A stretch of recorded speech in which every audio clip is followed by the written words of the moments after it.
شدید دکھ ہوتا ہے جب ہم کسی پر اندھوں کی طرح اعتماد کرتے ہیں اور وہ ثابت کر دے کہ ہم واقعی اندھے ہیں۔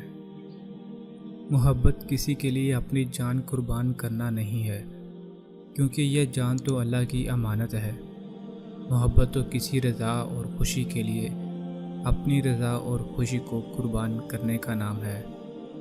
میں نے کبھی خود کو اتنا سمجھدار نہیں سمجھا کہ دوسرے مجھے بے وقوف لگیں۔ میں نے کبھی خود کو اتنا نیک نہیں جانا کہ باقی سب مجھے گناہ گار نظر آئیں۔ فکر نہ کریں، لوگ بھول جائیں گے مگر اللہ نہیں بھولتا۔ آپ کی نیکی نہ لوگوں کی زیادتی۔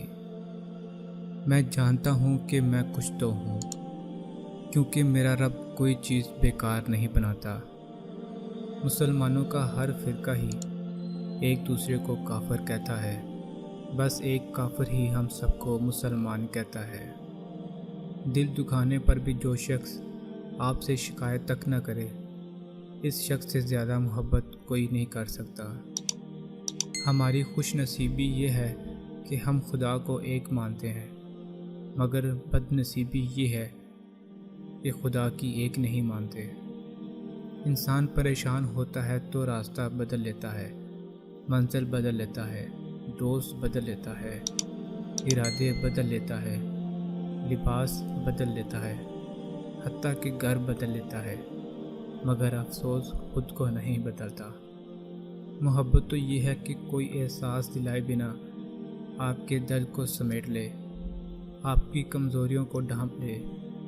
اس میں نہ کوئی وعدے ہوں نہ انتظار، اس میں طلب کرنے کی نوبت ہی نہ آئے، ورنہ محض رابطے میں رہنا، گفتگو میں محبت کے بلند و بانگ دعوے کرنا زبان کا چسکا ہے، لیکن محبت نہیں۔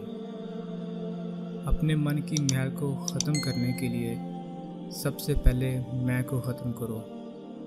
میں کو ختم کرنے کے لیے عاجز بننا ضروری ہے، اور عاجز بننے کے لیے ضروری ہے کہ تو اپنی ہستی تک بھول جا کہ تو کیا ہے۔ بس اتنا یاد رکھو کہ تو خاک ہے، خاک پر ہے اور تجھے خاک میں ہی جانا ہے۔